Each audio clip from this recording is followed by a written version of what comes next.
Eh bien, salut, j'espère que tu vas très très bien. Que vaut le Paris Saint-Germain contre le Real de Madrid? D'abord, avant de commencer, abonne-toi si cette chaîne si tu ne l'as pas encore fait et d'activer la cloche de notification pour être notifié de mes nouvelles vidéos. Cela te permettra d'être informé lorsque je ferai une nouvelle vidéo. Saint-Germain face au Real de Madrid dans la Ligue des Champions.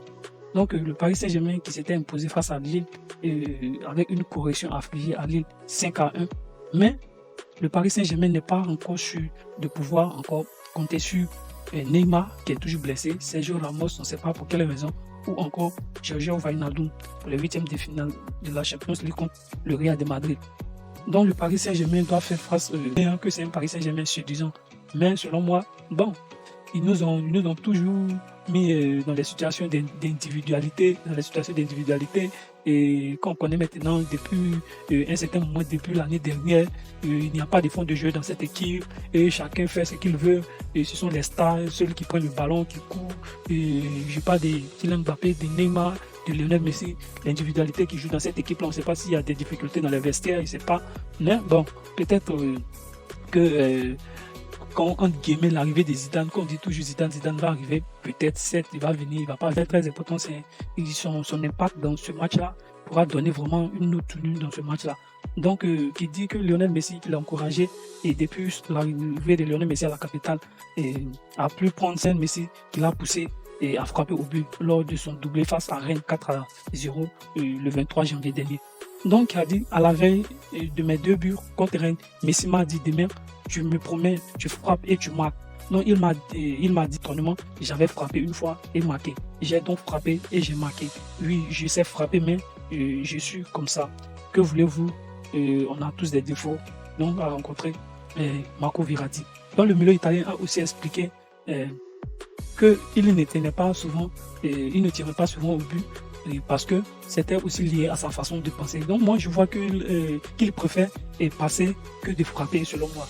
Donc il doit améliorer et il doit avancer de cela. Donc Marco Verratti, son apport dans ce match-là, il peut donner une autre nom. Pourquoi? Parce que c'est un grand joueur, c'est un grand joueur, on peut le qualifier un peu au Xavi ou Iniesta, hein, qui est là depuis, qui est à Paris depuis 2012. Marco Verratti qui a disputé, et si je ne me trompe pas bien, 365 matchs avec le Paris Saint-Germain, qui a inscrit un total de 11 buts et 59 phases décisives. Vous voyez un peu. Donc, franchement, il peut avoir un impact sur ce match-là. Maintenant, ce qui m'étonne, c'est que, bon, ce qui me met un peu en friction, ce qui me décourage un peu, c'est que à quelques jours du match, le Real de Madrid contre le Paris Saint-Germain.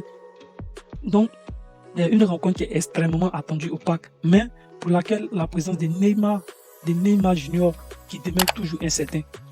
Donc, l'international brésilien, selon moi, ne reviendra doucement, mais sûrement d'une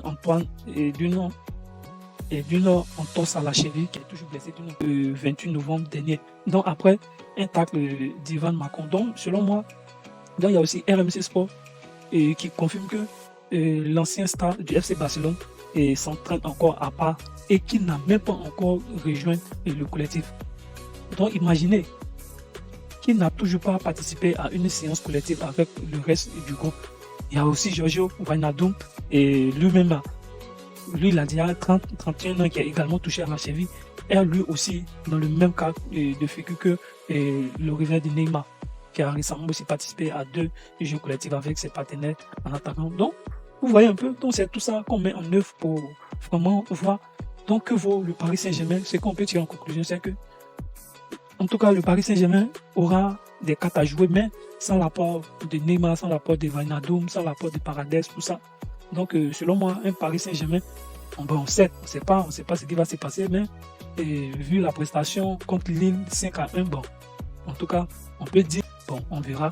C'est quelque chose, donc bon, voici un peu mon apport, mais aussi à ne pas sous-estimer une équipe du Real de Madrid qui est vraiment très en forme actuellement, parce que certes, Benzema, il est blessé, mais qui a communiqué, le Real de Madrid qui a communiqué dans ces dernières heures que Karim Benzema sera bel et bien disponible contre le match. Donc, franchement, c'est un Real de Madrid en feu, donc à ne pas négliger vraiment. Donc, moi, en tout cas, voici un peu ce que j'ai à dire sur cette rencontre-là. Donc, dis-moi en commentaire que penses-tu de cette collectivité ou bien d'un Paris Saint-Germain séduisant ou bien d'un Paris Saint-Germain un peu en fébrile? Dis-moi en commentaire aussi et la blessure accumulée de ces joueurs au Paris Saint-Germain.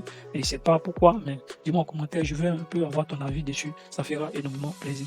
Donc voici un peu au thème de cette vidéo. Donc encore une fois, n'est pas coutume, hein. Si tu as aimé cette vidéo, c'est toujours une routine à like cette vidéo. Et si tu n'es pas encore abonné, abonne-toi. Mais surtout, d'activer la cloche de notification pour être notifié de mes nouvelles vidéos qui vont sortir. Parce que si tu ne tues pas la cloche de notification, que je fais sortir une nouvelle vidéo, tu ne seras pas notifié. Donc c'est très important. Car ici, on ne parle que du foot pour de vrai. On est ensemble la famille. On se retrouve pour une nouvelle vidéo ensemble.